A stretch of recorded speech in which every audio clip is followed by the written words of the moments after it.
Hello, everybody, and welcome to another episode of the Tip Balls Podcast. Today is Friday. Hell yeah. Friday, January 5th, 2014. God bless. I'm the one and only Zolo, Michael Palazzolo, and to my right, it is the bearded one, the exalted one, Sal, Uncle Sam Signorelli. Hello. Behind the decks on the ones and twos, we have Bruce, the tugboat, Augustino, his real name. I don't know if you could spell that, but I can't. Useless is his real name. Augustino Venditti, not Vinclitally. How you doing? And still alive from Marco Island, Florida, in his Sam cave, wearing what looks to be a Mike Evans jersey. Is that Mike Evans? It is. Wearing what looks to be a Mike Evans jersey, we have Sam. Do you have a nickname? No, I don't. I Mendoza. was never cool enough for a nickname. We have Sam, the Terracini terrorist, Randazzo. SJR. Well, I can roll with that. I can get behind that. How's everybody doing today? I'm strong. I'm You ready. are. I'm ready for the last playoff machine, and I'm ready to see where the road takes us. Yeah, because I was sitting there thinking, I was like, well, we don't have a Thursday night game to recap. All right. We don't have, nothing really happened of any sort of relevancy this week. So I'm sitting there thinking to myself, like, today is going to be a preview show. And I forgot about the last playoff machine because I know you guys did it Wednesday. I was like, what are we going to do today? And here we are. We'll do it. We'll do it together. We went a little rogue after you signed off on Wednesday. It was fine. We actually had a lot of fun. There was like 10 or 15 people. The chat was popping off a little bit. We talked a little Steelers history. We talked a little Browns history, and it was fun. We actually had a good time. That added little 20 minutes that we snuck in. That's what we're here for. We're here for a good time, not a long time. Yeah. Uncle Sam, how was your week this week? Great. You care to elaborate at all? Or? No. It's just great. Did Rico ever come back? Or Rigo? No, you don't come back till March. He goes down there for fucking 90 days? Yeah. He goes down there for a full quarter? Yeah. All I know is that he should be out of money by February 20th. And he'll be telling me coming back 2 weeks early. Mi abuela took all my pesos. I'm bad now. Yeah. How was your week this week? You've had a good week, haven't you? Who, me? Yeah. I got yelled at a little bit at work this morning because I'm a little bit behind. But it's all manageable. I just got to shovel my way out of the shit. And I get a day off Monday, even though it's going to be a travel day from hell, essentially. But it's worth it. Could all be worth it in the end there. But yeah, this should be a fun weekend here. Should be a really fun weekend. Amen. I'm looking forward to it. Even it got cold here while you were gone. It's like in the 20, 25, 29, 30. No snow yet, but that's fucking lurking. Yeah. But yeah, no, I had a decent week, and I'm excited for an even better weekend. Amen. Everybody's doing good, right? Oh, listen, can't complain. 2024 starting off with a bang. Am I right? Yeah. Yep. Okay. Where do we want to start today? That's the question. Because usually we got our Thursday night preview to start off with, or we got some sort of news. I guess there's a touch of news. Touch it. Dalvin Cook is a Raven now. That's where he should have went from the start. That exactly. He finally got that one right. Jets cut him earlier in the week, and he has signed with the Ravens practice squad officially today. And so that's, it seems like in Baltimore they go through running backs like you go through pairs of socks. So we have have him on the back burner there. We have a Francesco and a Francesca in the chat right now. Both WAPs. Shout out to Tank. Shout out to Cheech. How are both of you? Cheech, I don't know what's going on. I know Cat Williams was body bagging a bunch of people, and they all came back for him. I know Kevin Hart had something to say, and I don't know the specifics, but I appreciate it, and I will. Cat Williams get beat up by a fucking 12-year-old this time? Probably. Little cunt. Tank, I hope you're doing well. I hope Florida treated you well. Go ahead. I'm sorry, Sam. Finish the news. President Baker. Shout out to President Baker. Obviously, we'll go over this when we do the previews, but there's going to be a lot of guys sitting out this week. Eagles came out today and said Darius Slay's not playing. Devonta Smith's not playing. But is anyone sitting on your face this week? On mine? Yes. No. Can't say. Can't say there's going to be anybody. For the Dolphins, Mostert's out, Waddle's out, Xavier Howard's out. We'll go over that in more detail. Did you guys see that the Pro Bowl rosters came out? Yeah, and you're repping Mike Evans on an interesting day in this part of the world. Yes, I am. He's wide receiver number 2 for the NFC. A couple interesting names on there. If you guys don't mind, we go over it real quick. Quarterbacks for the NFC, Dak Prescott, Brock Purdy, and Matt Stafford. Brock Purdy is the starter. I'm probably putting Goff in there in front of Stafford based on the year that either of them had. I mean, you'd have to side-by-side their numbers, but Goff is on a division-winning team and has looked very serviceable and was an MVP candidate earlier in the year, and that can't be said for Stafford. But hey, good for Stafford on making a Pro Bowl. I think the Pro Bowl's worthless and meaningless. I don't know about you guys, but yeah, and I was going to say that because if you look at running backs for the NFC, Christian McCaffrey, obviously number 1. DeAndre Swift, number 2. I think that you could make a pretty strong argument right now that you could replace DeAndre Swift with Mr. David Montgomery, and it would make more sense. He's got more yards than them. David Montgomery or Jahmyr Gibbs would both make more sense. He's got more yards than both of those guys. So Swift's yards came in 2 games. He had 2 games, one where he went for 150 and one where he went for 175. In every other game this year, the other 14 games this year, he's averaging 3.3 yards per carry. Yeah, but he still has more yards than both of those guys. They came in 2 games. He hasn't Doesn't had matter. he has not had a good year, and it's He still has more yards than both of them. he doesn't have more all-purpose yards than both of them. Jahmyr Gibbs has more all-purpose yards. I don't know. Being he's the What guy about there, touchdowns? he's going to get Touchdowns more don't And count touchdowns. anymore? And Jahmyr Gibbs has more touchdowns. Gibbs and Montgomery both have more touchdowns than Swift. I would give it to the kid from the Rams over both of them. Well, he is I think also he got in. in. He's the He got in third. there. It's Kieran Should be. Williams. Yeah, he got in there. Kieran He's- Williams is the third. Kieran Williams is Rashad White in there. Rashad White is not in there, and I was shocked that his name was left off that list as well. I think the 3 best NFC running backs this year were Kieran Williams, Rashad White, and McCaffrey. Am I off on that? Yeah, but I still think Swift has more yards than all them guys. He had a good year, dude. I'm telling I you, wish it he came could have in done 2 that here. games. It came in 2 fucking games. It Everything doesn't matter, he did. man. He's still been effective. It does matter. 'cause Listen, they're they won losing 10 games. Kieran fucking Williams games has too, more dude. yards than him. What'd you say? Kieran Williams second behind McCaffrey in rushing yards. And Kieran Williams missed Correct. a lot of time too. He was on IR at one point. Yeah, he missed like 5 games. The other one that surprised me, AFC, jumping over here, tight ends for the AFC. Number 1, Travis Kelce. That's bullshit. He's not even the number 1 tight end in the league. Mark Andrews hasn't played in a month and a half and had a better year than Travis Kelce. Number 2, obviously and understandably, David Njoku just had a monster end of the year. Hell yeah. Now, there's another one that surprised me quite a bit here. Tight ends for the NFC. Sam Laporta, baby. I mean, he's the best tight end in football. That's a good.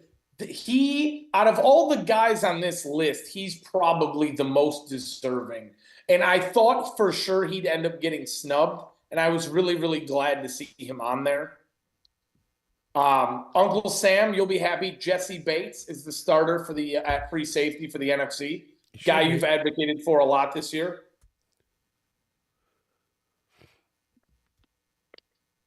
And then just a quick other one. Receivers for the AFC, Keenan Allen, Jamar Chase, Amari Cooper, Tyreek Hill.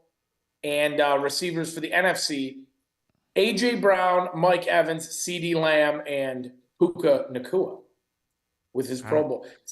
I'm How is surprised A.J. they Brown left in there Amon Ra over out of that. Amon-Ra? I don't understand how A.J. Brown's in there. I Mike Evans. don't understand how Amon Ra is not in there over Mike Evans. Mike Evans makes a little bit of sense, and he's had a good year, all things considered. A.J. Brown's like, it's the same as Swift. Like, your team went to shit at the end of the year, and you two are both a reason why, part of the reason why. Why are they in there? Yeah, Amon Ra's third in total in receiving yards, and he's also third in touchdowns behind CD and Tariq. So for him not to be on there, I was really surprised by that. And again, none of this matters because guys drop out left and right. Guys are injured. Correct. So when it's all said and done, barring the Lions being in the Super Bowl, these guys are either going to be there or they won't. Like, I don't think Ragnow's going to go. Ragnow's been banged up all year, so I don't see him going, even though he's the starter. But There's nothing more stupid than the Pro Bowl. Pro Bowl's dumb. It's been dumb. It hasn't been good. It's been dumb since they stopped doing an actual game. It hasn't been good since Sean Taylor fucking which punter did he fuck up? Was it Shane Leckler? Who did he fuck up? So. That's the last time the Pro Bowl was good. Those guys don't care. They haven't cared in a while. The biggest honor is being an All-Pro. The worst is watching their two-hand touch game. That was fucking awful. Brian Moorman was the just punter. Stupid, dude. It was all stupid.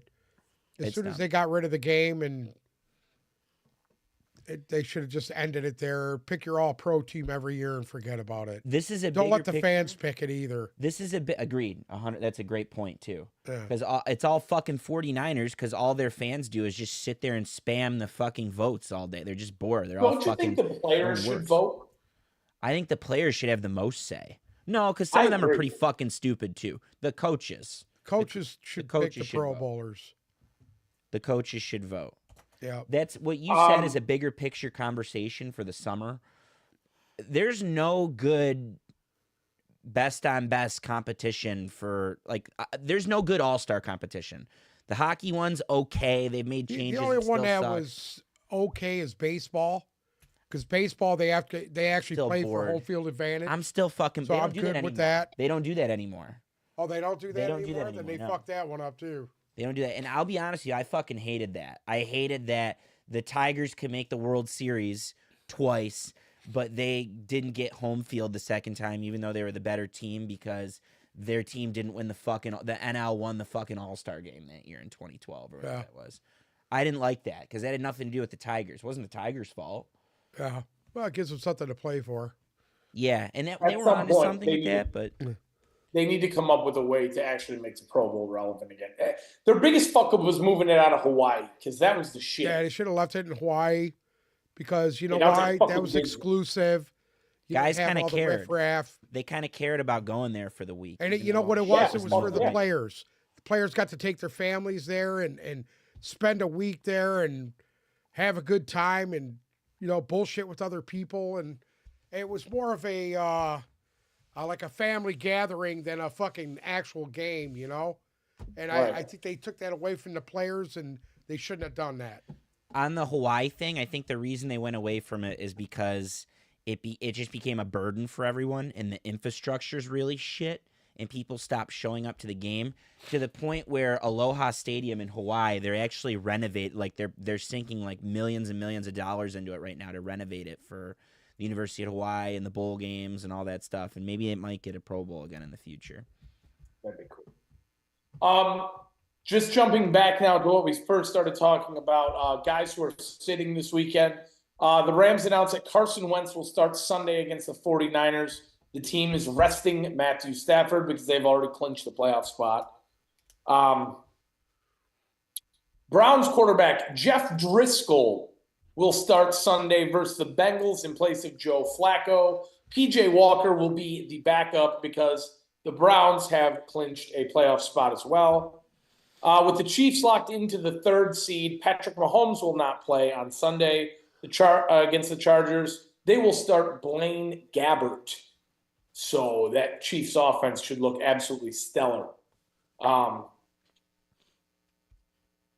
Trevor Lawrence. So obviously we know the Jaguars are playing for the division this weekend.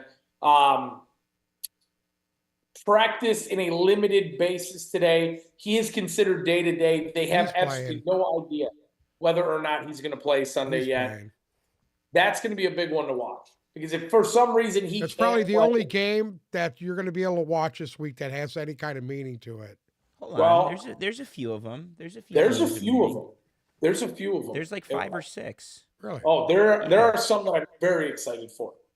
Did anybody see the video on social media of David Tepper taking a drink and throwing it out of his suite onto a group of Jaguars fans over the weekend? I sure did. Yep. As did I. And the NFL came down and fined him $300,000 for throwing that drink out of his suite window onto some fans. And he released a statement today that he is deeply passionate about his team and regrets his behavior. He should have let the security at the stadium handle issues that arose.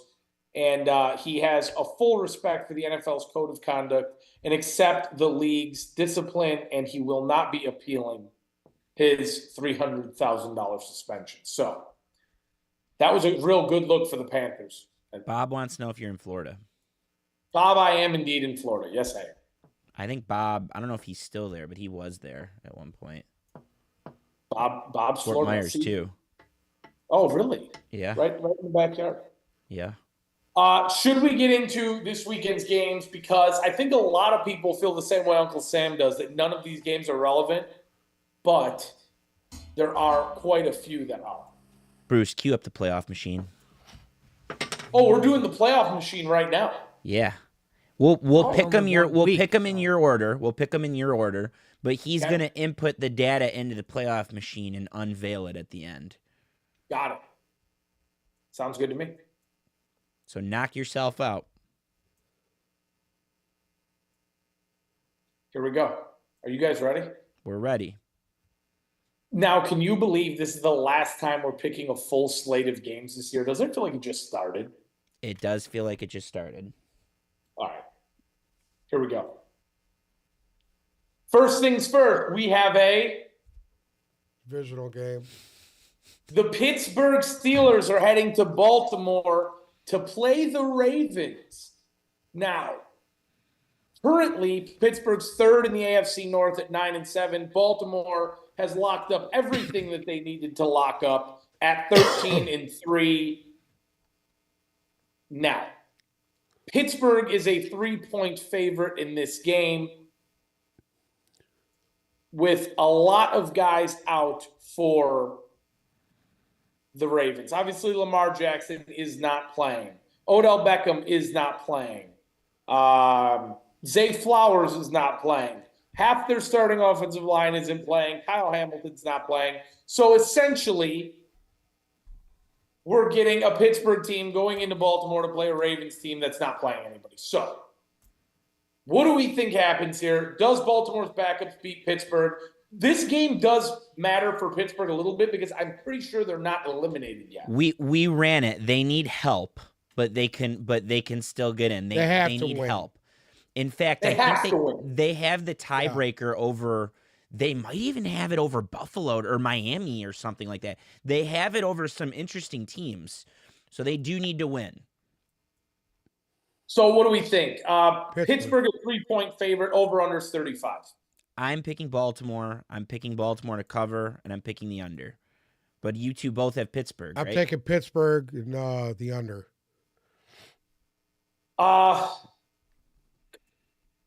I'm going to take Pittsburgh here as well. I'm going to take the over.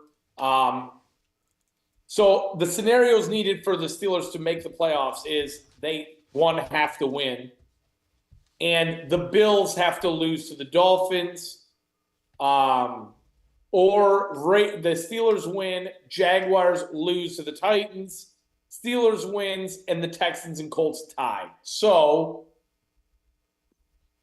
if Miami beats Buffalo or the Jaguars lose, a Pittsburgh win puts them into the playoffs. So there is still a chance. I'm going to take Pittsburgh in this game. It just matters more to them. And at the end of the day, if Baltimore was smart, I would not play anyone. Anybody who is relevant shouldn't play in this game. Give me Pittsburgh and give me the over. That's a Saturday game too, by the way. Saturday at 4:30. We got 2 Saturday games. The second one is probably the biggest game of the week. I mean, this is 2 games right off the rip that matter. You talk about 2 games off the rip that matter. The 2 Saturday games right off the rip have massive AFC playoff implications. Well, the first one not massive, but the second one's massive. Massive. The Houston Texans are heading to Indianapolis to play the Colts. Both these teams are 9-7. Both these teams are fighting for a playoff spot and possibly a division championship if Jacksonville loses this week. Houston is a 1-point favorite. The over-under in this game, 47.5 points. What do you guys think? Texans, Houston in the over. Houston in the over. Texans to win. Texans to cover. I like the over. Stroud Boys till I die. Stroud Boys stand up. So for playoff machine purposes, we're going Houston. I'm going to take Indianapolis to win this game and to cover this game.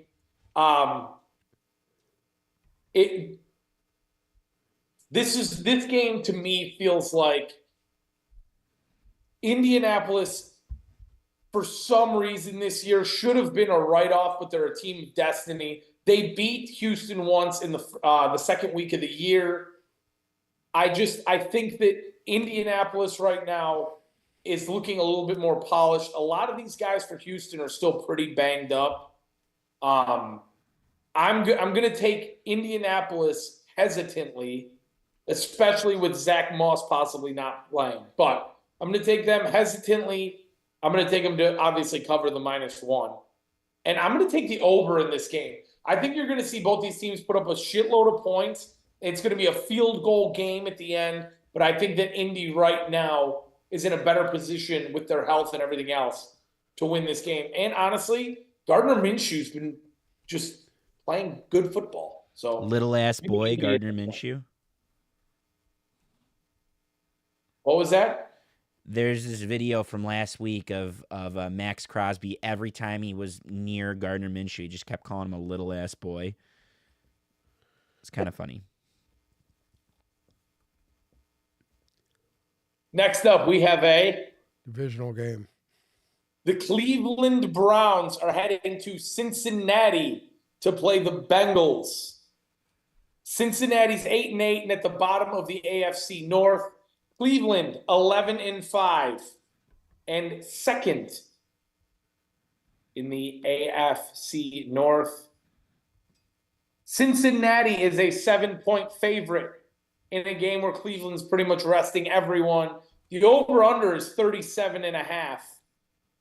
Real quick, Amari Cooper is out in this game. Their kicker is out. Myles Garrett is out. Obviously, Joe Flacco not playing. T. Higgins doubtful for the Bengals. What do you guys think is going to happen here? I'm still I don't have it in me to not pick the Browns. A lot of their guys on defense are still playing, so I'm going with the Browns. And Bengals I like the under. are already eliminated as well. I like the Browns and the under. Yep. Cleveland I'm going to take the under. Cincinnati to win a cleanup game. Just because. I mean, they should cover. They should win.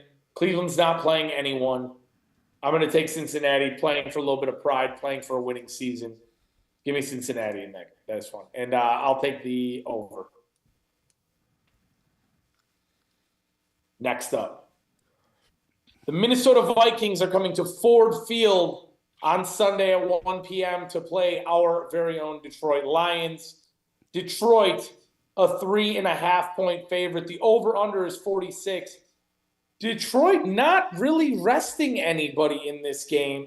Injury report, James Houston is out. Jamison Williams is out. And tight end Brock Wright are out for the Lions. Benito Jones is questionable with the flu. C.J. Gardner-Johnson could play. I really don't see it happening. And Aleem McNeil is questionable as well, coming off injury. The Vikings have a few guys out, a couple of corners and some offensive linemen, but the Lions are in a scenario where they could take the 2 seed, correct? Yeah, I think that's why a lot of guys are playing. Is the 2 seed shapes up with the 4 p.m. slate. The Eagles, who have a lot of guys resting, have to beat the Giants, and then the Cowboys have to beat the Commanders in a game that they lost in last year. Arguably Ron Rivera's last game, and it's in Washington as well, which I think Dak plays pretty poorly outdoors on the road in December. So it's not a gimme for either of those teams. The way the Eagles have been playing, compounded with the injuries, what the Giants have done the last couple weeks. So yeah, technically the Lions can win and put pressure on the other two teams and come out with the 2 seeds. And you know what? I think karma fucking owes the Lions. I agree. I'm taking the Lions to win this game and to cover it. Uncle Sam? Lions and under. Yeah, I think since a lot of guys are playing, which I don't know how smart it is, they do have something to play for though. I like the guys that are out, and I'd really like if they held out Ragnow, and I'd really like if they held out Decker. But C.J. Gardner-Johnson slated to play, Ali McNeil slated to play. Still no Houston, like you said. I think the Lions have a very poor taste in their mouth after what happened on Saturday, and they're gonna take it out. Like in the past, and the Vikings are technically still in it too. They're technically still alive. In the past, the Lions were the team that everyone had to walk over in order for things to happen, and I think they're just going to put the rest of the division on the body bag, get to 12 wins for the second time in franchise history. I'm taking the Lions to win. I'm taking the Lions to cover, and I truly believe the over is going to hit this time too. Yeah, so for Minnesota to make the playoffs, they have to beat Detroit. The Bears have to beat the Packers. Cardinals have to beat the Seahawks. The Falcons have to beat the Saints, and the Panthers have to beat the Buccaneers for Minnesota to make the playoffs. A lot has to happen. So I don't think that's all going to happen. I don't even think part one of that's going to happen, which is the Vikings beating the Lions. So we can essentially eliminate Minnesota. Next up, we have a divisional game. The Jacksonville Jaguars are heading to Nissan Stadium in Nashville to play the Titans. Titans are 5-11 and 4th in the AFC South. Jacksonville 9-7 with everybody hot on their tail, but still in first place in the AFC South. Jacksonville a 4-point favorite in this one. Over-under is 41.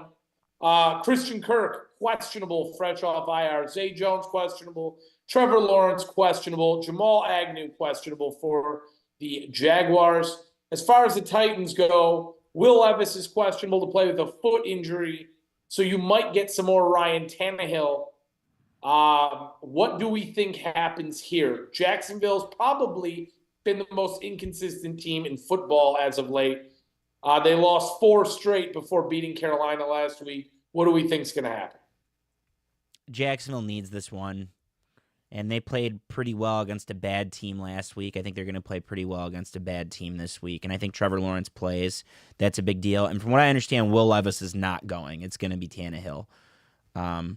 So I'm going to go with the Jags to win, the Jags to cover, and give me the over in this one. I agree. Jags to win. Jags in the over. Ryan Tannehill will start. Will Levis is out. That's as of like a half hour ago. So, Will Levis out. Tannehill starting. Give me Jacksonville to win. Jacksonville to cover. I'm going to take the under in this game. I don't think Tennessee's going to do much. Jacksonville needs it. And usually when teams, like you said, they're playing a bad team, and when they need it, they should be able to get it. Next up, we have a divisional game. The New York Uncle Sam's New York Jets are heading up to New England to play the Patriots in Foxborough. New England, a 1.5-point favorite. The over-under 30.5 points. Both these teams mathematically eliminated from the playoffs. The Jets today voted Aaron Rodgers as the most inspirational player on their team after his miraculous comeback that he never actually came back from. Zach Wilson out in this game with a concussion. So it looks like his time as a Jet is coming to an end. Obviously, We get the Zappy show again from the Patriots in what could be Bill Belichick's last game as Patriots head coach. Uncle Sam, what do you think? The Patriots. The Patriots. I mean, what are they playing for? Just to What are beat these two the teams Jets. playing for? I mean, Bella, what do they got? The second pick or the third? New England right now is the second pick Why win it? because it's Bill Belichick. It's the Yeah, Patriots. but I think they want to stay in that second pick. No. You think they're good enough to beat them? So here's the Jets? thing. Here's the thing. If Belichick teams always play hard I know and they're that. always That's prepared, what scares me. they're I'm always thinking- prepared no matter Oh, what. no, And hold from on. what we Washington. understand, from what we Washington understand, beat he's them not out gonna be last there. week, so they have the 3 right now. He's not going to be there. And especially if he's taking over for one of these teams, like he's rumored to Washington. So if he's taking over for the Commanders, I'm sure he'd rather give the Patriots a win to go out and get a better pick for the Commanders. Right. That's my guess. All right. So I'm taking New England and the under. Give Yeah, me the same. Patriots, baby, and I'm going to take the under as well. I think the Jets are going to have a real bed shit game this week. A lot of people are going to be wondering if Amu Bob is actually going to be back next year after this one because I think the Jets are just going to get shit on. I think New England actually comes out and has a really nice game. Zappy looks good, and it clicks for them like it has, like it did against Denver. And honestly, Buffalo last week, we talked about it already, but they should have won that game too. I think the Patriots are playing the best football they've played all year right now. Give me New England to beat the Jets. And I'm going to take the over. Same. Patriots, the under. Patriots to cover. Same reasons you said. I think things are just in more disarray than we think for the Jets. And this is Belichick's swan song, and it's in Foxborough too, correct? Yeah. This is In Belichick's Foxborough. swan song, so I think it matters. I genuinely think it matters. Next up, we have Divisional game. this is a big one for me. This is a big one. The Dirty Birds from the ATL are heading to the Superdome in NOLA to play the Saints. Atlanta 7-9 and third in the NFC South. New Orleans 8-8, second in the NFC South. Both these teams still fighting for playoff spots. New Orleans is a 3-point favorite. The over-under is 42. Zolo, what do you think? Yeah, I don't think the Saints are choking this one out, personally. I think the Saints are going to win. They've looked better in recent weeks. That was a big win last week. And Yeah. we ran on Playoff Machine. There's actually a chance that 2 South teams could get in. It would take Rams, Seahawks, and Packers all losing to make it happen. So the Saints have a lot to play for between the division and maybe even getting in on top of that. So I'm going to go with the Saints. I'm going to go with the over, surprisingly. But I'm going to go with the Saints. I'm going to take the Saints and the under. All right. Here it comes.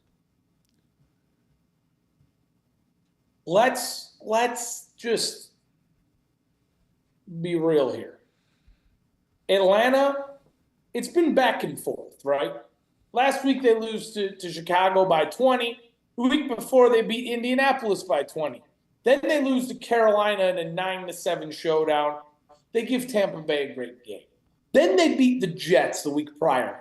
I'm sticking with my Dirty Birds here. I think that they win this game. They go to the playoffs. We get the Taylor Heineke / Desmond Ritter show. Arthur Smith saves his job, and Atlanta goes on to lose in the first round of the playoffs. Give me Atlanta to cover, to win. I am going to take the over in this game as well. I think both these teams are going to be putting it all on the line, and they should score some points. But it's good. It's every other week for Atlanta when you're going to get good football and you're not. And last week was not good football. So I think you get good football out of Atlanta this week, and I think that they make it into the playoffs barely and then lose in the first round. You wild. You got a Mike Evans jersey on.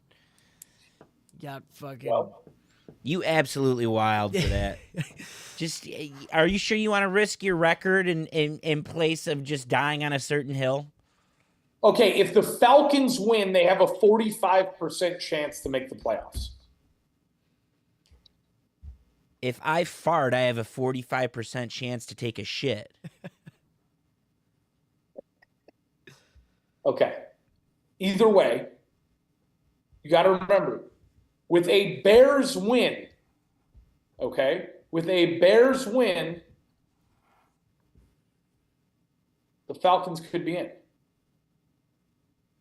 That's all I'm going to say. All they got to do is win. Next up, we have the Tampa Bay Buccaneers heading to Carolina to play the Panthers. Carolina coming off of an absolute molly-whopping by Jacksonville last week, 26-0. Tampa, this game is essentially for the division. Tampa, a 4.5-point favorite. Over-under is 37. Baker Mayfield questionable to play in this game with a rib injury. Carlton Davis has not cleared concussion protocol yet. As far as the Panthers go, nothing really all too glaring. Like I said, Tampa, 4.5-point favorite. Over-under is 37. I'm taking Tampa on the over. Same, Tampa in the over. Baker's healthy. He's practiced the last 2 days. He's looked good. They control their own destiny. And last week was a bit of a lapse. I thought it was interesting, and it's something to keep an eye on. And the Panthers have been playing better, but I like Tampa. Give me Tampa. Give me the over. Tampa wins the South. I'm going to take Carolina in this game. Oh, you're fucking wild. And You are Wearing a on Mike Evans jersey. You are on absolute rock. I'm wearing this Mike Evans jersey, and this is what needs to happen for the Tampa Falcons to get into the playoffs. For the Falcons to get into the playoffs, and two, for Tampa to let Mike Evans walk, let him go somewhere with a respectable head coach and a decent front office, and maybe get rid of Todd Bowles. So you're just wearing that jersey to set him free? Is that what you're telling us? I'm wearing this jersey to set him free, yes. Give me Carolina to cover. Give me Carolina to win. Give me the under. I've said it all year that Tampa needed to fall apart at some point. I had them as a 2-win team before the season. I think it happens in the most grand stage. Carolina needs a bounce-back game after getting mollywopped last week. They get to 3 wins on the year and send the Falcons to the playoffs. Give me Carolina. Do you fucking believe this guy right now? You believe this guy? Delusional game. Math ain't mathin'. Next up, we have a divisional game. The Chicago Bears are heading up to Lambeau Field to play the Green Bay Packers. Green Bay 8-8 in second place and fighting for a playoff spot. Chicago 7-9 in fourth place. Green Bay is a 3-point favorite. Over-under is 45. Zolo, are the shit... You had the Bears as the biggest shit bucket team before this year started. Do they make it? Do they make it to 8-9 to finish off the year? It's a bigger picture conversation. I personally don't think it has anything to do with Fields, like a lot of people want to get on their knees for, because they haven't really beaten anybody good other than the Lions. I said that last week. I genuinely do believe, because the Bears defense has been it's been a top 10 defense since November. It's been that good. And that is something that causes lots of problems for Jordan Love, is ball hawking cornerbacks. The Bears have 2 of them. My heart is telling me one thing. My head is saying that there's no fucking way the Packers choke this. They need this. They're at home. They're not going to let it happen 2 years in a row. They're going to the playoffs. They played well last week, but I also looked to how bad they were against the Panthers, how bad they were against the Giants, how bad they were. They've had bad stretches here at the end of the year. And I just think been hot too. Chicago's been playing so fucking well. Their defense has been playing so well, and Fields has been doing just enough, if not more, every week. I'm going to pick the Bears. I'm going to pick the Bears in this one. And I don't know what that means for the Packers. We'll find out in about 15, 20 minutes here. But I think the Bears are good enough to win this game. I think they're the team that's playing better football. And I said it the other day They're on at the home, show. They're at home. It's at Lambeau. Yeah. It's not in Chicago. I don't care. It'll be cold and shitty. I'm taking the Bears. You missed it when we did Playoff Machine the other day, but I think the Bears are probably really fucking pissed off that Aaron Rodgers sent a text to Jordan Love after week one saying thanks for good job keeping the ownership alive, meaning the Chicago Bears. And I think the Bears are going to be fucking pissed. I think they're going to come out on fire, and I think the Bears are going to win. I genuinely do. I agree. Give me Chicago to win, Chicago to cover, and give me the under in this game. I agree with all of you. Packers have been inconsistent at best. I think next year, Green Bay is a playoff team going into the season. I think that they'll get a lot of these kinks worked out. We'll see if Matt LaFleur will be back if they lose this game and end the year 8-9 and possibly miss the playoffs. But Green Bay is in a win-in-you're-in situation, and I don't think that they're ready for Chicago with the football that Chicago's been playing right now. In the last 5 games, Chicago is 4-1, and that one loss was by a field goal to the Cleveland Browns, who everybody is hot on right now on this show besides myself. But the inconsistency from the Packers just has me nervous, and we haven't seen it from Chicago as of late. So give me the Bears to cover to win, and I'm going to take the under. Again, it's Lambeau Field. It's going to be cold and shitty, and I think Chicago's going to be able to run the ball better than Green Bay. A.J. Dillon is out for the Packers as well. I don't know if that sways anybody or changes anything. But yeah. And they still might not have Christian Watson. And they still might not have Wicks is questionable. Jaden Reed is questionable. Half their entire receiving core is banged up right now. So I'm going to begs the question. We'll get to it on Playoff Machine, but I want to know what you guys think about the Packers when we're done with Playoff Machine. That's fine. Sounds good to me. Next up, we have a divisional game. The Denver Broncos are heading to the Las Vegas Strip to play the Raiders. Does Denver still have that 6% chance or whatever to make the playoffs, or have they been eliminated? No, I think they're toast. Obviously, the Raiders are toast.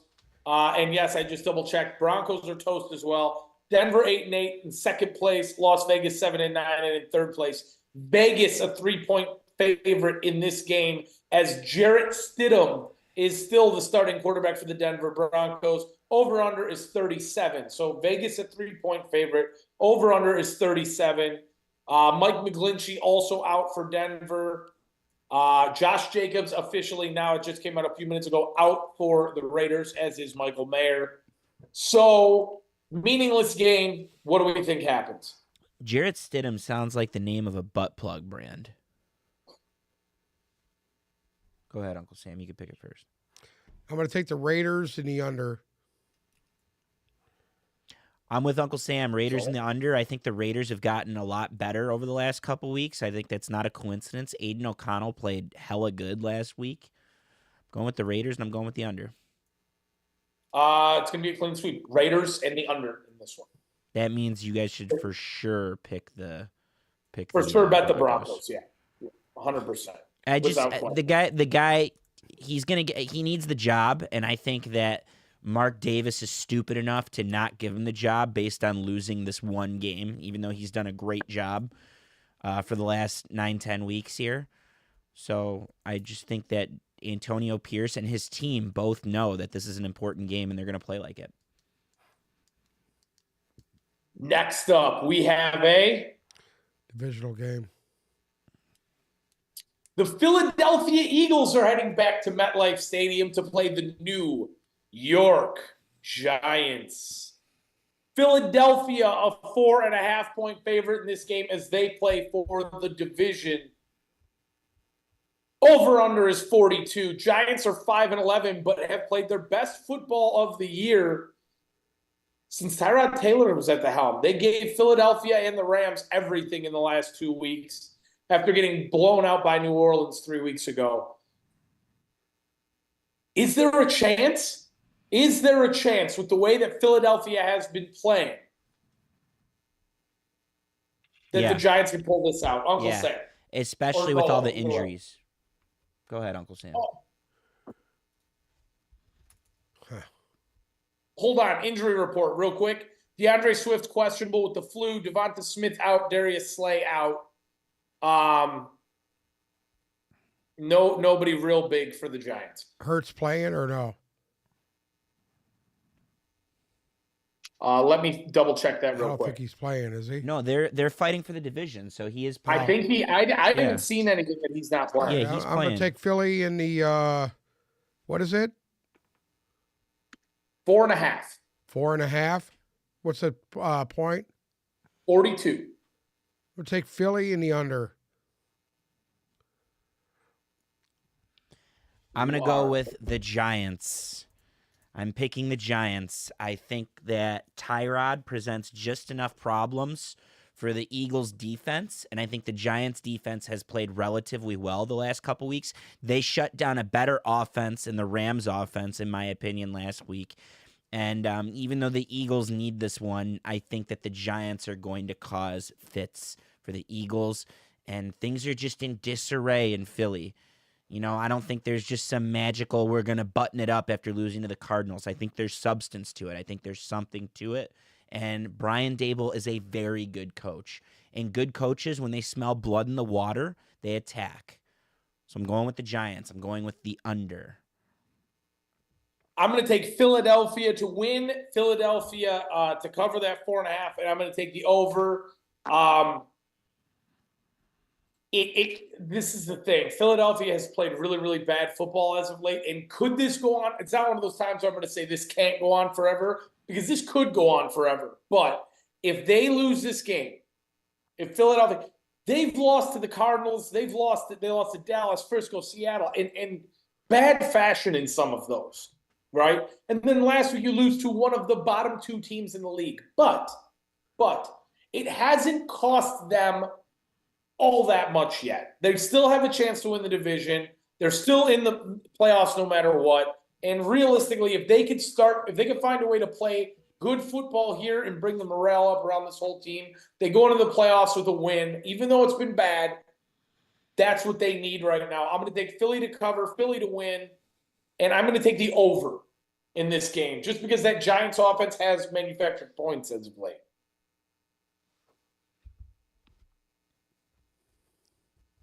Next up, we have a Divisional game. The Seattle Seahawks are heading down to the desert in Arizona to play the Cardinals. Cardinals 4-12. All they can do is worsen their draft stock at this point. Seattle 8-8. Fighting for a playoff spot. Seattle a 3-point favorite. The over-under is 47.5 points. Seattle has a ton of guys banged up. I'm not going to go through all of them, as does Arizona. Arizona coming off the biggest win of the year for them against Philadelphia. Uncle Sam, what do you think happens here? I'm going to take the Cardinals in the over. So you have the Cardinals eliminating the Seahawks from the playoffs. Yes, I do. Wow. Zolo? I think he's onto something, but I'm not going to bite. But I could totally see the Cardinals winning this game. They've played well. I think that the game's in Seattle, correct? No. The game is in Arizona. It's not like it matters. That's one of the small. There's no road advantage to going to Glendale. I'm gonna go with the Seahawks because there's hope with them. I don't think they ultimately get in, but I think there's a sliver of hope, and it's enough for them to have a shot at it. And therefore, I'm gonna go with the Seahawks and give me the over. Give me the over. I think there's gonna be some points in this game. Everyone's gonna leave it all out there because it might be their last games. Yeah. So, if Seattle wins and Green Bay loses, yeah. What? I said you don't know where these guys are going to be after this year. What's his name could be gone for Seattle. Geno Smith. Geno Smith will probably be gone. Kyler Murray could be packing his bags. Nobody knows what's going on. No, nobody does. So Seahawks win, Green Bay loses. Seahawks are in. Seahawks have to win to get it. Okay. And then they need a lot of other things to happen. They need a Green Bay loss. And I'm going to take Seattle only for the fact that the scumbag is going to get this team into the playoffs somehow. I think that they do it. I think that they beat Arizona. Arizona is playing really good football over the last 2 weeks, so I'll give it to them. But Seattle's going to win this game. They've got to. Pete Carroll needs this one. And again, you don't know where any of these guys are going to be next year. Give me Seattle to win, Seattle to cover, and I'm going to take the under in this game. That 47.5 is a lot of points for me. Give me the under and give me Seattle.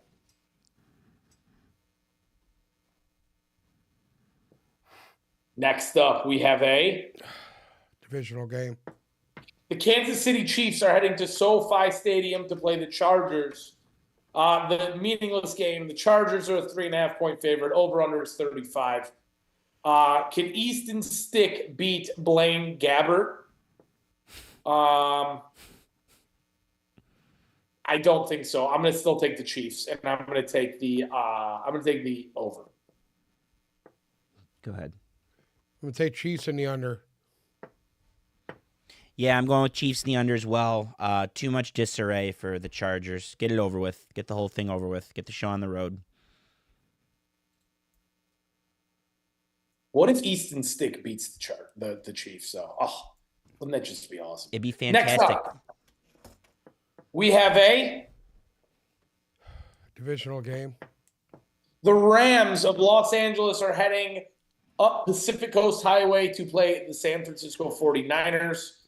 49ers 12-4, and they are officially the 1 seed in the NFC. The Rams 9-7 and have clinched a playoff spot as well. San Francisco a 4-point favorite. The over-under is 41. Matt Stafford not playing in this game. We get to see Carson Wentz. As far as the 49ers go, it doesn't look – Christian McCaffrey is not playing in this game. No Purdy. And there's also no Brock Purdy. So I don't think Cooper Elijah Kupp. Mitchell, no Cooper Kupp. No Kieran Williams.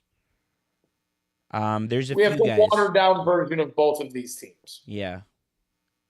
So who's watered down is better than who's watered down. Frisco and the over. I like San Francisco, and I don't know, that 41's tricky. Usually backups don't come in against each other and light it up. I'm going to go with the under, but I like San Francisco to win and San Francisco to cover. I'm going to take the Rams to cover, to win, and I am going to take the under in this game as well. No Christian McCaffrey, no Elijah Mitchell. Realistically, remember when we saw Baker come in last year and he kind of, had the Rams sparked up for, a couple of weeks? Maybe Carson Wentz could do the same thing. I'm not that high on it, but either way, it don't really matter. I'm going to take the Rams to cover, to win, and San Francisco finishes 12-5. Next up, we have a divisional game. The Dallas Cowboys are heading to Washington to play the Redskins. Dallas a 13-point favorite. Over-under is 46.5. Dallas playing for all the marbles for the division champions to essentially to show that they deserve to be there and win the division, keep Philadelphia in a wild card spot, and shake this whole thing up. Coming off of that Lions game, how do we feel about Dallas here? That 13 is a big number. So in this game last year, which I think it was, you'll have to fact check me, but I think it was the same exact way as they closed the season last year, which was at Washington, and they choked, if I remember correctly. Do you guys remember this? Yeah. Is that what happened? Did I get that right? Yep.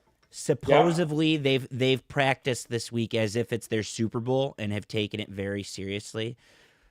I really badly need Dallas and Philly to lose just to cause problems. I don't think Dallas is losing. I think they know it's at stake. They know it's on the line. And they're coming off a rough couple weeks. They did lose last week. They lost to the Lions. They lost to the Bills. They lost to the Dolphins. And they need this one. Like, there's teams that need the gimmies, and they need to win this division because that'll change a major narrative for them. So I think the Cowboys win. I think they win soundly. I think they cover. And give me the over, surprisingly.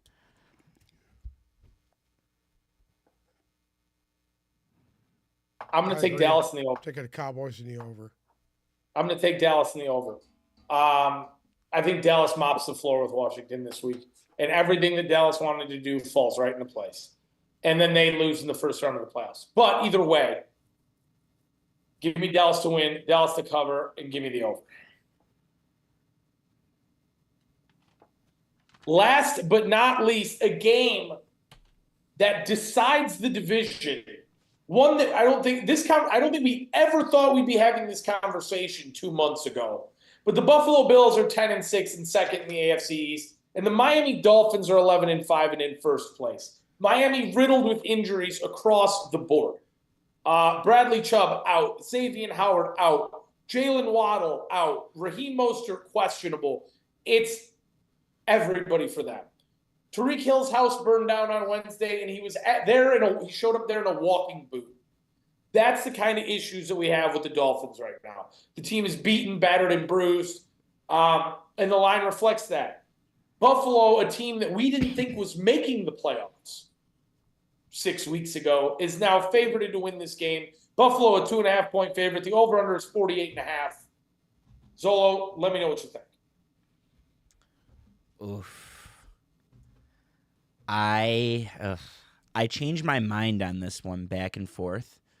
But I genuinely believe that Buffalo has not played well enough the last 2 weeks to win this game. I know Miami has a ton of injuries, and you know me, as much as I love the Dolphins, I've been very low on them. One would say defer to experience on this one, which would put Josh Allen in over Tua. That being said, I think Tua has enough pieces to win a big game. He's still got Tyreek Hill. He's still got Achane. I think Achane's better than Mostert, personally. The defense is missing some pieces. They're going to be affected by not having Bradley Chubb. But if this is the Buffalo that's just running the shit out of the ball like they've been doing since Joe Brady took over, I think the tempo favors the Dolphins. They have an offense that could score quick and in droves. And it's hard to beat a team twice. Very reluctantly. If you ask me tomorrow, I could change my opinion on this totally, by the way. But very reluctantly, I'm going to go with the Dolphins. I think they win the division at home. Uncle Dolphins in the over. Why? I think they're better. I'm going to take Buffalo to cover, Buffalo to win, and I'm going to take the over in this game. I think the injuries for Miami have added up to a point where they're insurmountable. We saw a Miami team that was a shell of itself last week against Baltimore, and I get it. Baltimore is right now probably the best team in football, but Josh Allen, there's been nothing but naysayers for him all year, us included. Everybody has talked all that shit about him, and in all reality, rightfully so. If he comes out and wins this game, everybody's got to shut their mouth. And I think that he's going to shut everybody up. I don't understand what's going on with the Stephon Diggs thing, but I think he wakes up and somehow those two are able to steal the show. I'm going to take Buffalo to win, Buffalo to cover. I'm going to take the over, and Buffalo ultimately wins this division. I think Buffalo loses this game, and Diggs is gone after this year. I think Diggs is gone after this year regardless. I do too. But if we're talking about this from a Josh Allen standpoint, all right, you're never going to get a worse Miami team than you're getting right now. That's it. Yeah, but they're at home. They're at home. Somebody's going to come out of this game that you don't expect, and they're going to have a fucking huge game. Go ahead. Make the call now. Braxton Berrios, anytime touchdown. No, I'm not even talking about him. I just think that Achane is very good. They're going to have a hard time with him, Buffalo, because they can't stop the run very well either. So I'm gonna take Miami to upset them and win a division. as much as I'd love to see it, I don't think it's going to happen. Buffalo on a 4-game win streak. Their last loss was a 3-point loss to Philadelphia. Buffalo's yeah, playing they good scraped football. out the last 2 wins. They gotten very lucky. Yes, they have. They have. Again, if Miami bounces back from They've gotten as lucky as the Dallas Cowboys. If Miami bounces back from the shellacking they took against Baltimore last week, They will. with all those injuries they're and going to bounce back, dude. beats Buffalo, that's exact. I want that to happen. You got to remember, I picked Miami's my Super Bowl pick right now. I said Tyreek Hill's going to have a career. Tyreek Hill's going to have a career day in this game. He saved the best think he's like one. 220 the last game for the best. Watch. He's going to have some stupid 300-yard game. He has 1,717 yards. So there you go. 300 yards will put him at 2,000. He'll win the MVP. He's 283 yards. There you go. He could do it. Do it. That Buffalo secondary's not that good. Even And with DeMar. That's our week 18 slate. No Monday Night Football this week again either. Well, there is Monday Night Football. Let's break down the playoff machine now. Let's see where we're at with what we're going to have as the final thing. Let's pick the playoff games, and then I'll be here still, but I'm going to give the floor to Zolo so he can talk Michigan, Washington. Start with the AFC.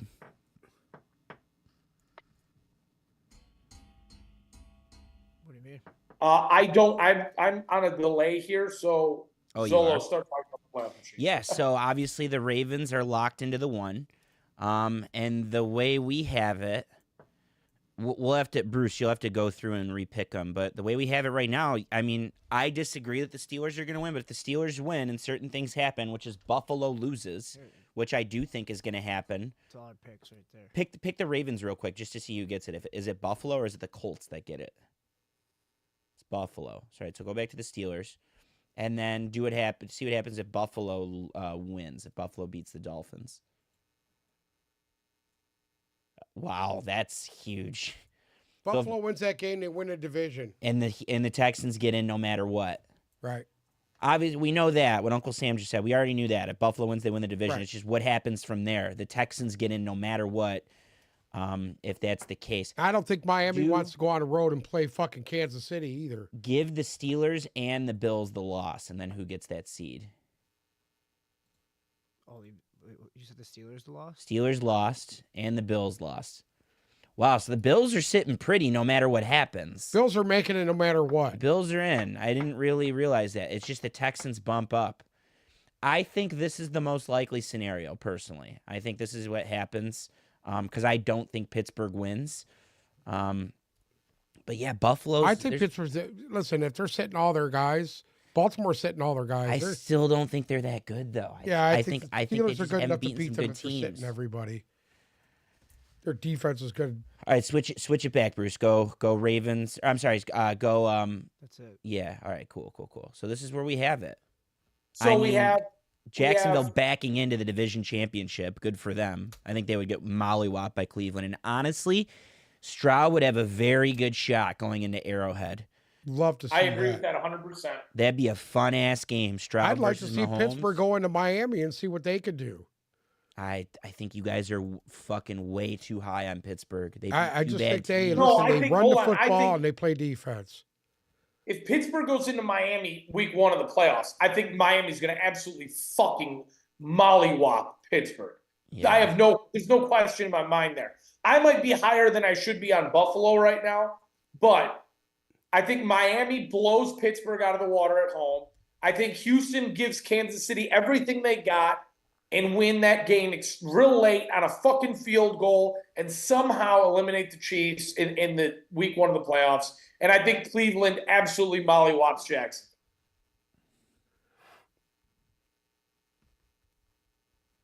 So then that would leave us with a Cleveland-Houston, that would leave us with a Houston, Baltimore, Cleveland, Miami divisional round in the AFC. I mean, Who would we like between Houston and Baltimore? Obviously, I think Baltimore. Yeah, Baltimore. And then if we had a Cleveland at Miami game. I like Cleveland. Wow. That's the way these teams are playing right now. I might be with Uncle Sam. Miami would have to get healthy. Waddle would have to be back, which he's supposed to be coming back. I would have looked Cleveland going to Baltimore. Mostert. Play fucking Baltimore for the AFC Championship game. You could have that. Yeah. I think that's what it would be. You could easily have That's that. huge right there too. I don't think Cleveland's Baltimore good, but I there's not many teams. How fun would it be to see Cleveland and Houston go against each other? I know Houston's a bit of a facade right now, and they're hit or miss every other week, but a lot of their lack of success just came because Stroud wasn't there. Right. So how fun would Cleveland and Houston would be a fun ass matchup. Yeah, I hope Houston pulls that think division it's gonna off be somehow. fun. The whole series should be good. There's good matchups. Well, I think okay, hold on. Jacksonville's living on borrowed time. Hypothetically, if Jacksonville loses, then Houston wins the division and Buffalo makes it in. I think Jacksonville and Jacksonville's Tampa are living on borrowed time. I agree. I am with you. Both of them. You know, you go to the All right, NFC in the now. NFC, we have Seattle at Dallas, Yeah. Los Angeles at Detroit, and Philadelphia at Tampa Bay. Seattle's So the only other Seattle, team beside Dallas. the Lions that have come close to beating Dallas at Right. Dallas, so that's interesting. Yeah, that's a big game there. That's a big game. I'm taking Seattle in that game. Wow, I love that because if the Lions win, they would host a second playoff game no matter what happens. I'm taking Seattle in that game. Okay.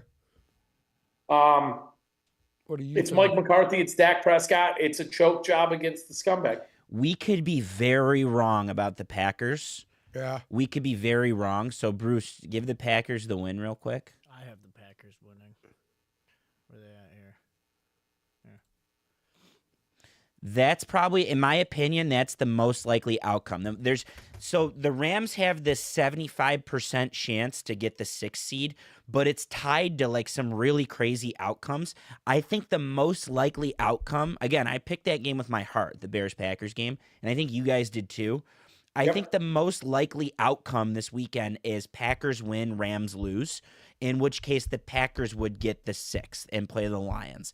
Any other outcome, if the Packers lose, the Rams lose, whatever, any other combination, it's the Rams getting the 6th. But the Packers control their own destiny. Right. I just think that the Bears, I have a weird feeling about the Bears in this one. I really do. They're hot. Again, we could be Can I ask the completely panel wrong. a The Bears question? are going to win because they have been playing very They've been playing well. They're they The last have 5 weeks they've been hot. listen, they have what it takes to beat Jordan Love on the road. Yeah. It's that simple. They have the pieces I to do agree. it. Question. Yes. Do we care if it's Los Angeles or Seattle going to Dallas week 1 of the playoffs? And that's what I wanted to ask. You asked the question wrong. It's do we care if we get Green Bay or Los Angeles coming here in the first Well, round? no, because what I was going to say is I think Dallas loses a game at home in week 1 of the playoffs to both LA and Seattle. It doesn't matter for me. But what about if they that- played the Packers? Do you think they would lose to the Packers?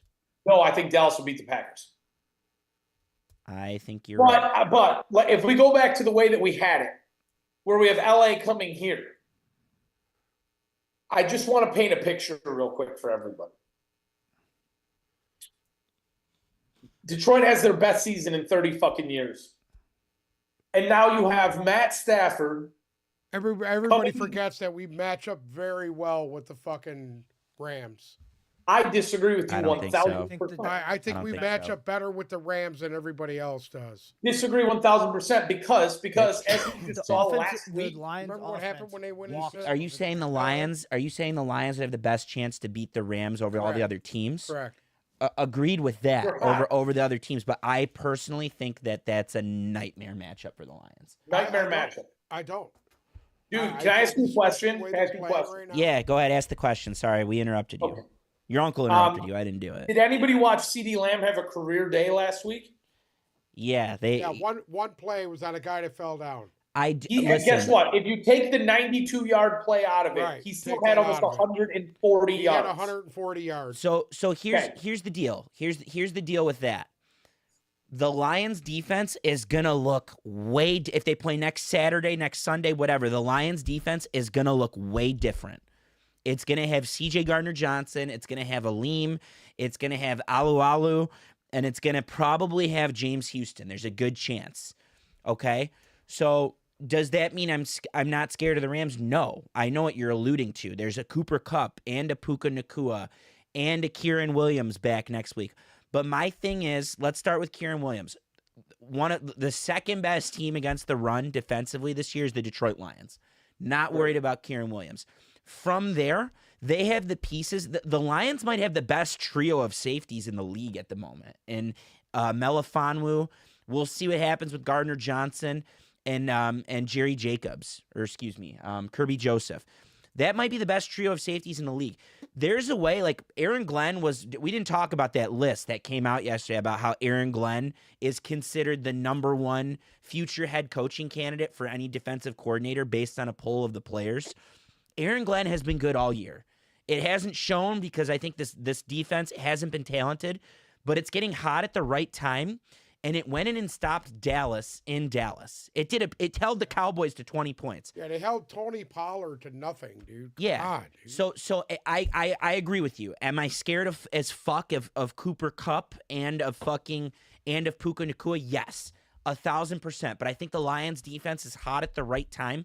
And then offensively, there's enough of a game plan where the Rams are going to struggle. Their defense is going to be on the field a lot of the time. They're not good against the run. The Rams defense, surprisingly. Their secondary is decent. Yeah, okay. If Ted Johnson actually calls the right game, they should win this game. I agree with you, though. I agree with what you're alluding to. I would way rather play the Packers than play the Rams, if that's what you're alluding to. It matters. I think they destroy anything. Okay, well, I got Philly beating fucking Tampa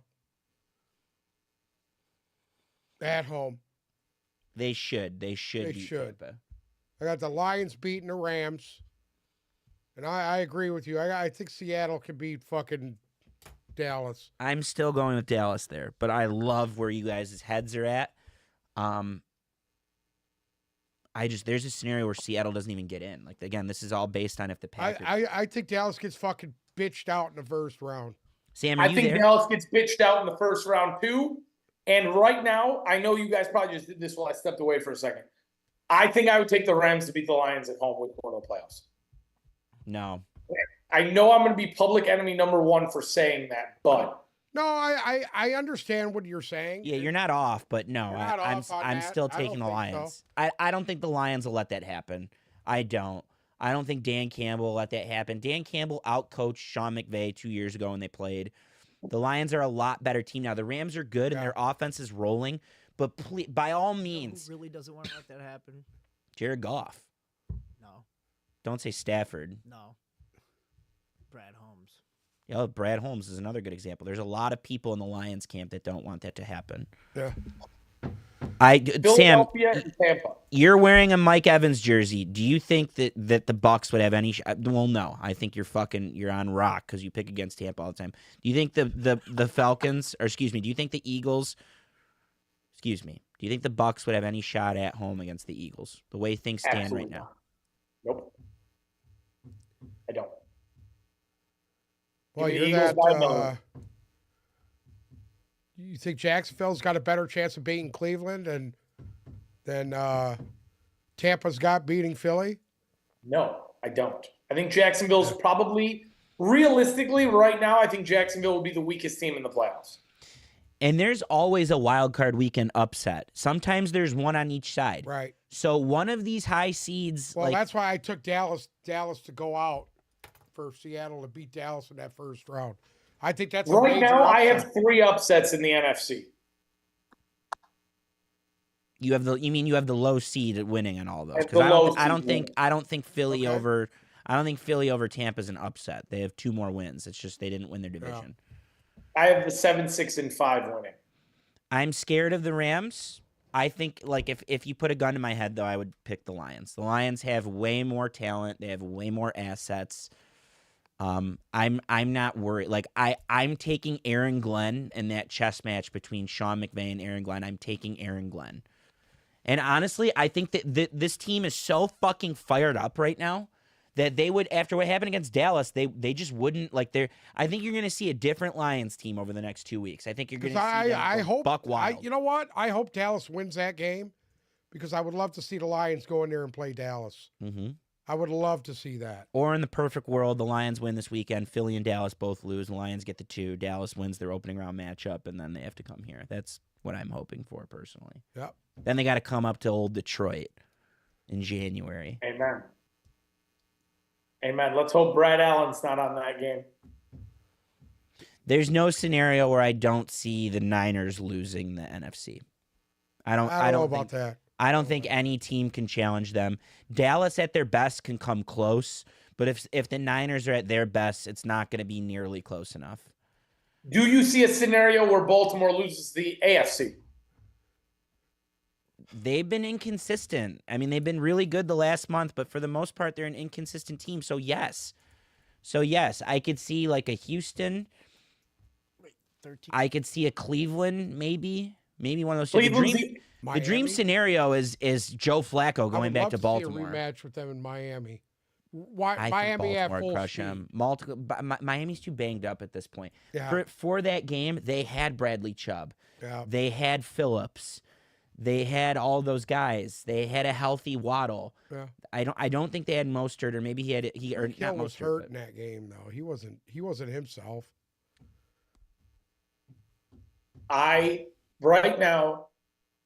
Right now, the only 2 teams I could see giving Baltimore a problem, and right now I would still pick Baltimore, would be Cleveland and Miami.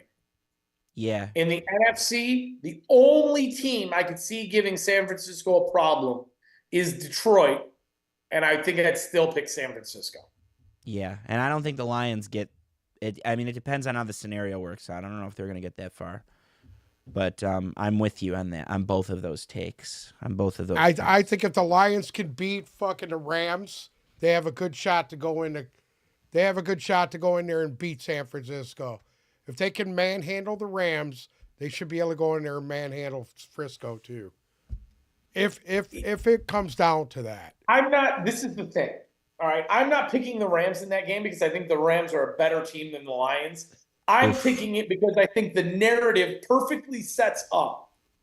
It's too fucking perfect.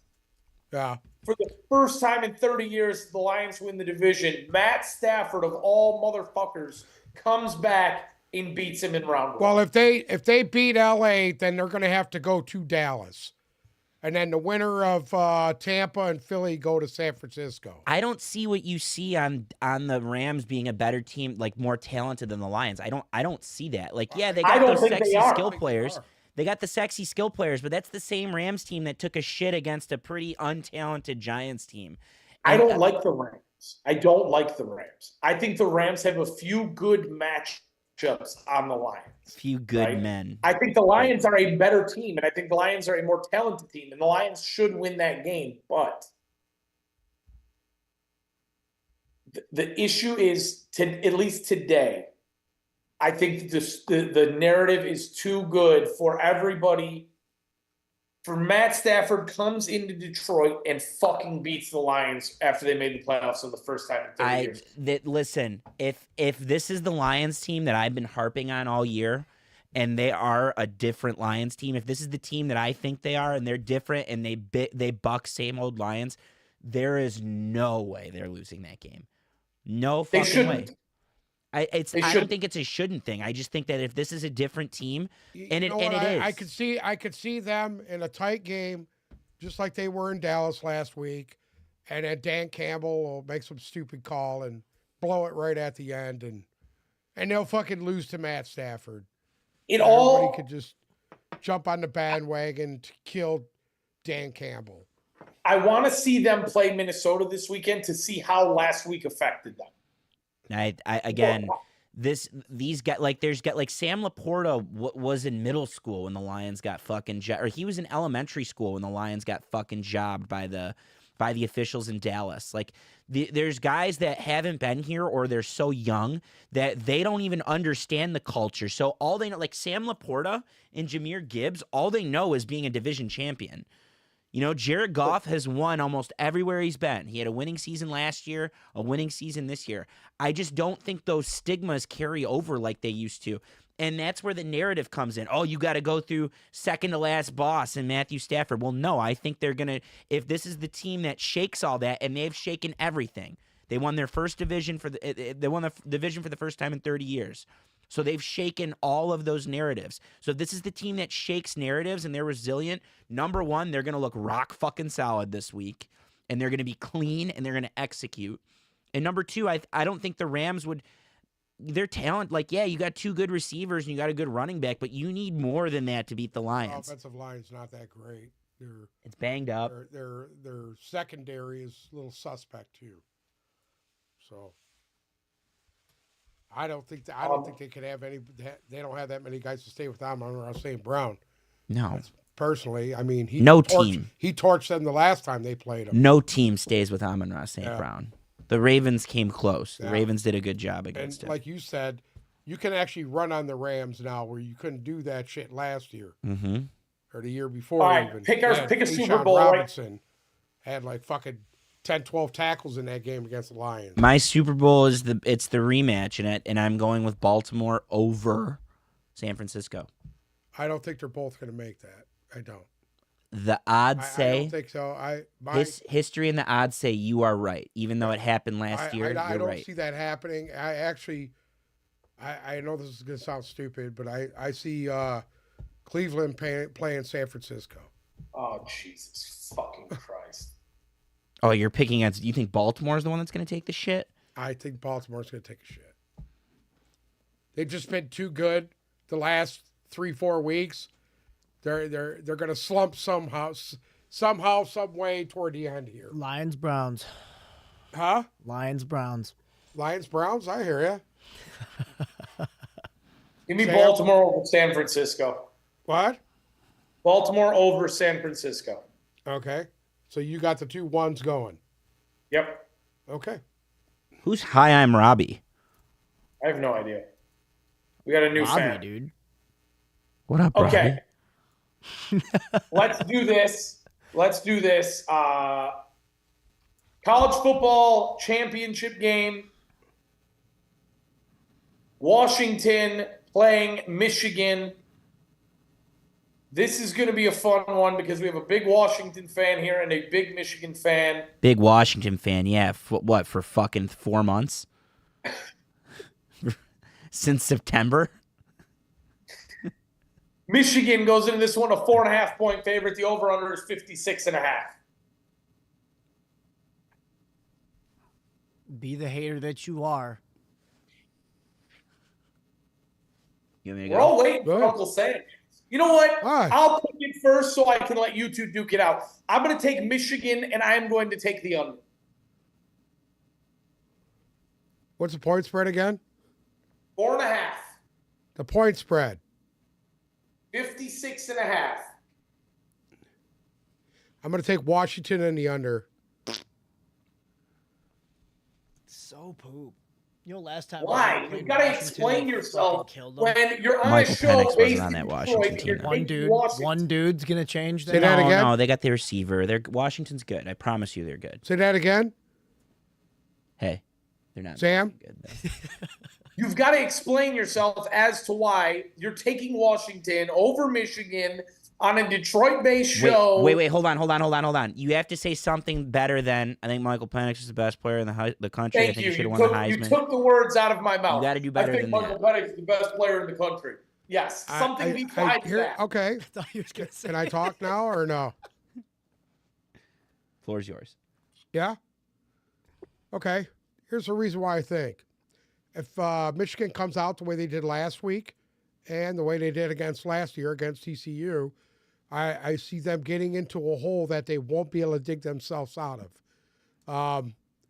Their offenses are predicated around going down the field and making big plays. They're not going to win a shootout with Washington. They either control the line of scrimmage and win that way or they lose. So I'm going to take Washington, like I said, and the under, and Michael Penix is the best football player in the country. Should he have won the Heisman? Should have won the Heisman. Absolutely. Not fucking what was his name? Jaden Daniels, who's on the sidelines during their bowl game instead of in there playing it and letting him win it. The fucking B team came in and won. I'm gonna run through. College football joke. I'm gonna run through some stats. Oh God, not stats. Team A has 6630 total yards on the year. Team B has 5298. Who's Team A and who's Team B?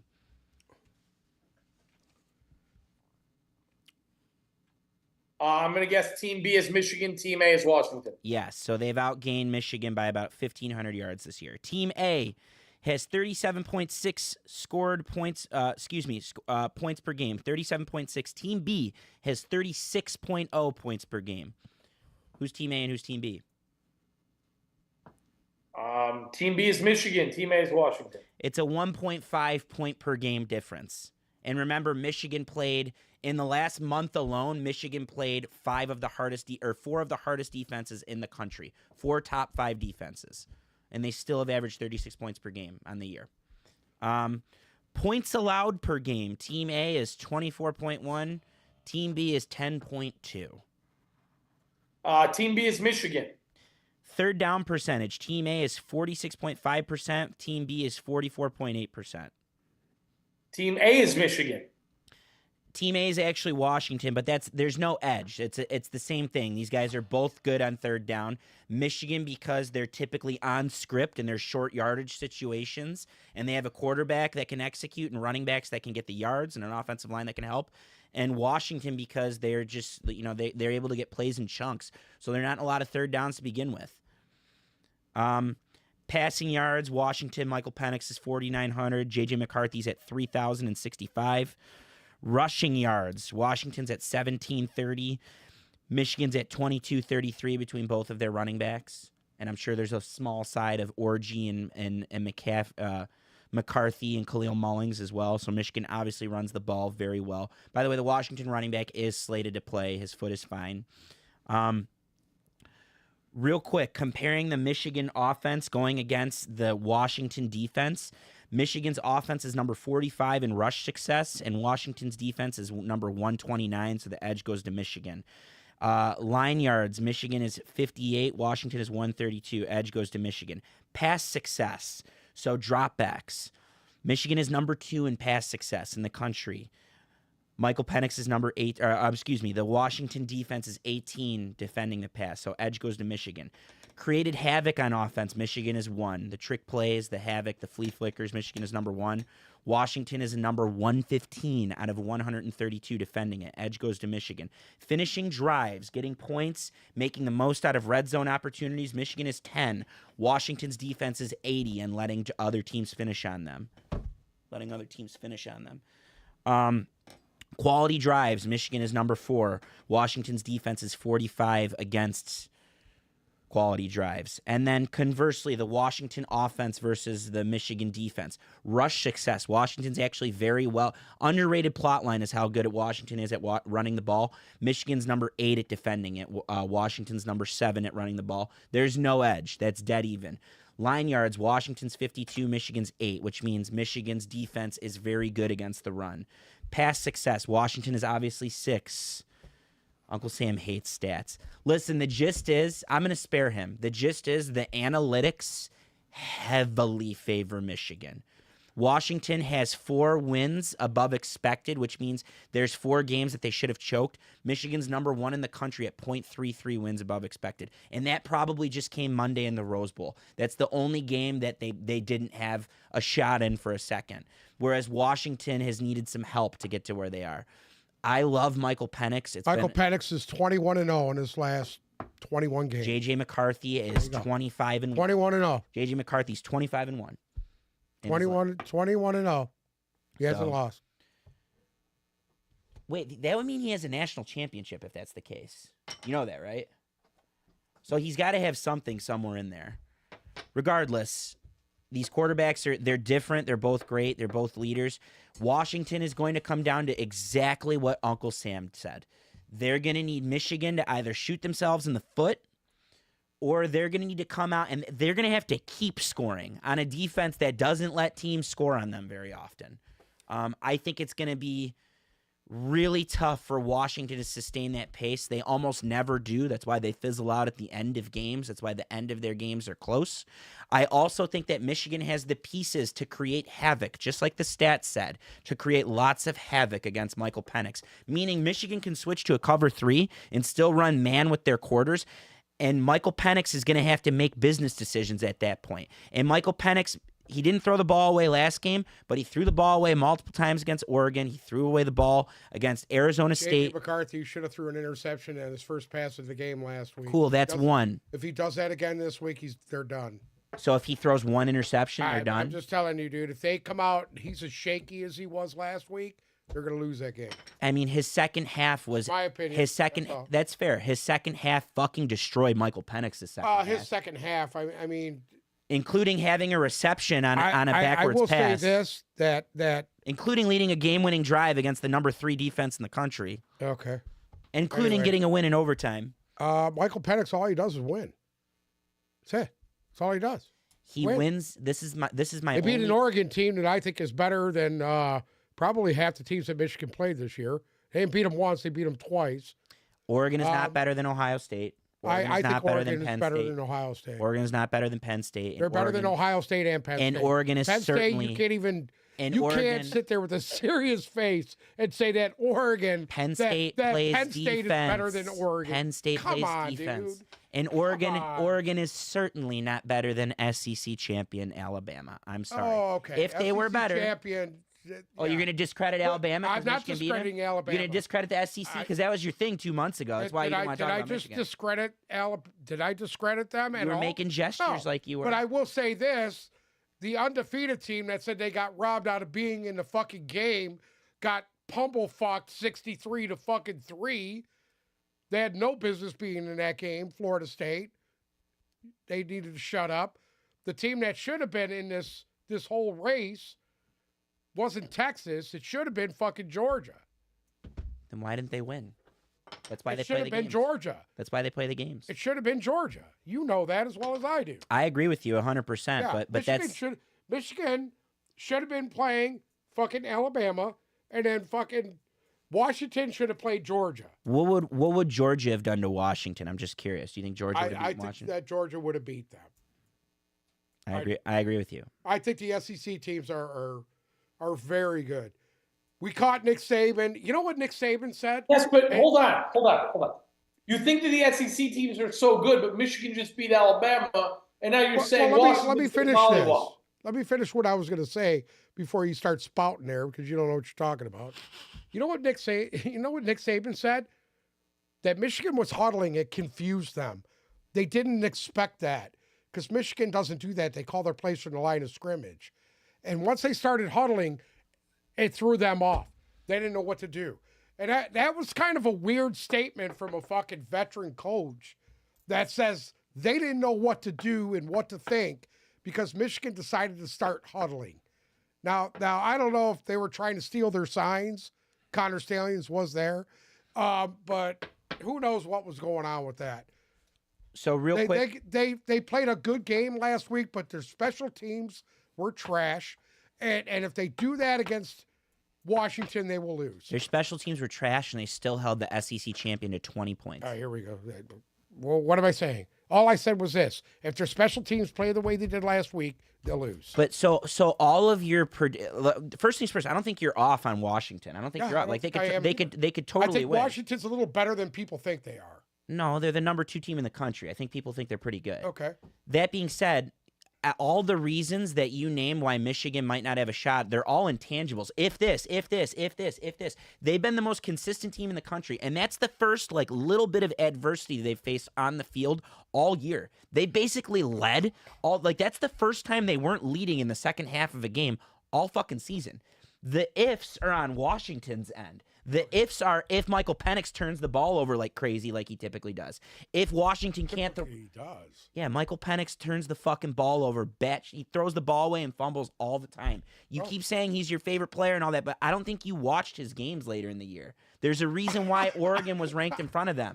There's a reason why Oregon was favored over them. And it's the reason why they lost twice.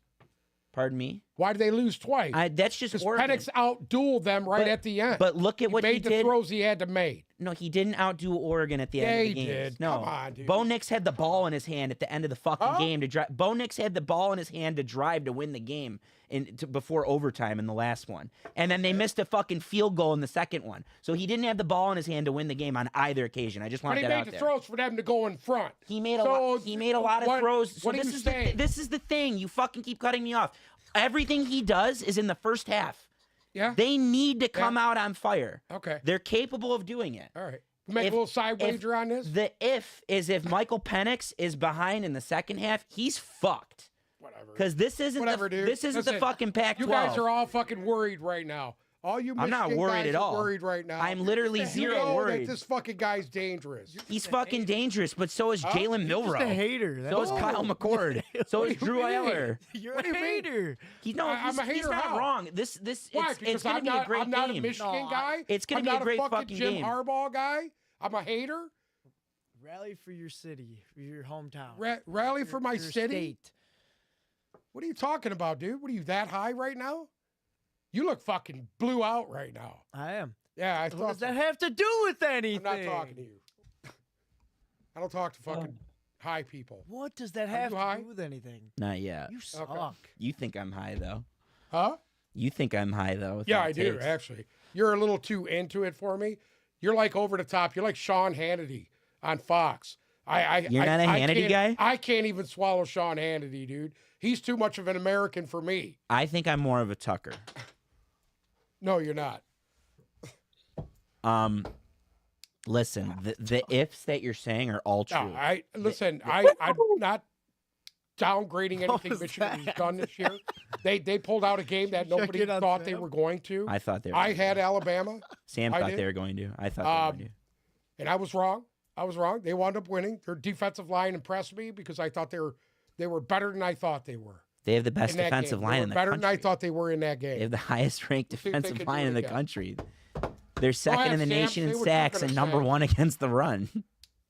He doesn't care about stats. I'm taking Michigan to win. I'm taking Michigan to cover, and I'm taking the under in this game. If the game script goes the way I think it's gonna go, it's not going to be out of hand, but Michigan is going to very comfortably win this game. The only way that changes is if Michael Penix doesn't blink every drive. He's been very good this year, but the reason he didn't win the Heisman, the reason they weren't favored in a lot of their games, is because there were multiple instances where he blinked, and it always happens in the second half. Michigan is they're experienced. They've beaten some good teams. They've gone in some hostile environments, and they've won in the second half. Washington's most hostile win this year was at Arizona in a game where they only scored 16 points. So I love Michael Penix. It's been a blast watching him. I do think he's going to be a great pro. I don't discredit anything he's done, but the numbers heavily favor Michigan for a reason. And when that happens, that team always wins this game. There's never an upset when the numbers on paper are lopsided in one way over another.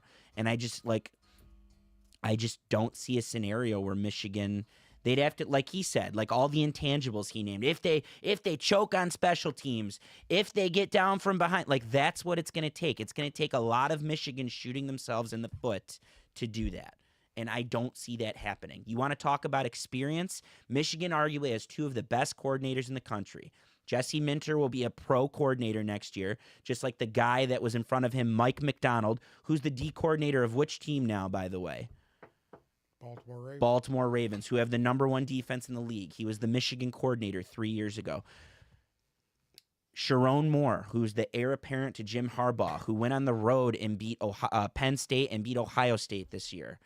Michigan's coordinators are very, very experienced. Like he said, Nick Saban was confused because they were huddling all of a sudden. I just think that Michigan has too many pieces to make that this he happen. said something like that. No, he admitted all week. Being a veteran, probably the best coach in college football the last 15 years, you're going to come out and say they huddled and that confused me?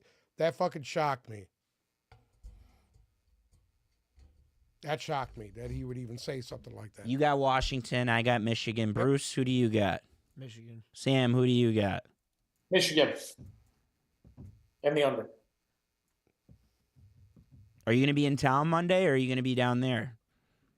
It's looking like I'm going to be in town Monday. Where are you going to watch? Do you have like a man cave? I've never asked you where you watch your games at. Do you have like a spot? On my TV. Like, are you sitting on a couch? Is Yep. there a lazy boy? Sitting on the couch. Amen. Amen. Zolo, do you like taking us out or no? I'm capable. I don't think I'm as good as you are, but yeah, I could totally do it. Yeah, but do you enjoy it? Because if you enjoy it, then by all means. Yeah, I'll fucking take us out. Are you guys? Take You us guys out. are gonna run it Monday, right?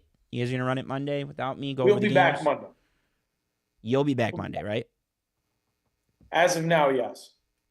You guys are gonna run it Monday. I won't be there. Maybe I could FaceTime in or Zoom in or something.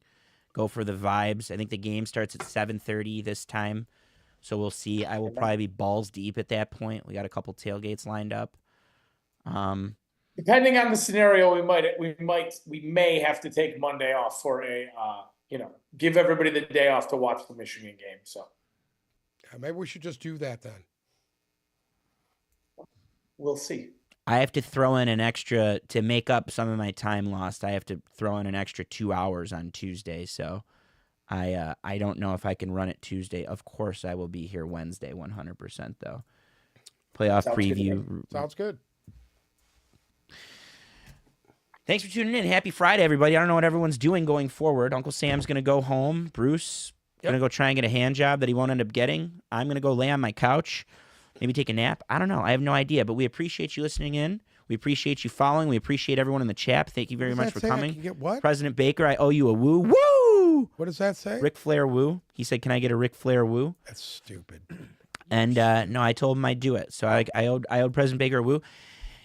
You can find us on Instagram at TipBalls. You can find us I got at a better X. one. Let Bruce give you a woo. He's all fucking wooed right now. Put that little camera on. Put that camera on so everybody can see your. You like fucking that, President dumb ass. Baker? You like that woo? Is Put it Sam on. gone? Did we lose Sam? We lost Sam. He is long gone. You can follow us on X at TipBalls. We can follow us on Instagram at TipBalls. Don't forget to like and subscribe on YouTube. Please go ahead and ring the bell. Good luck with that. TipBalls on Spotify, TipBalls on Apple Podcasts. Wherever you listen to your podcast, you can find us. We appreciate it. And we will see you probably Tuesday or Wednesday. It doesn't sound like they're going to be here Monday. No, we'll see you one day. We don't know yet. Go Blue. Go Blue.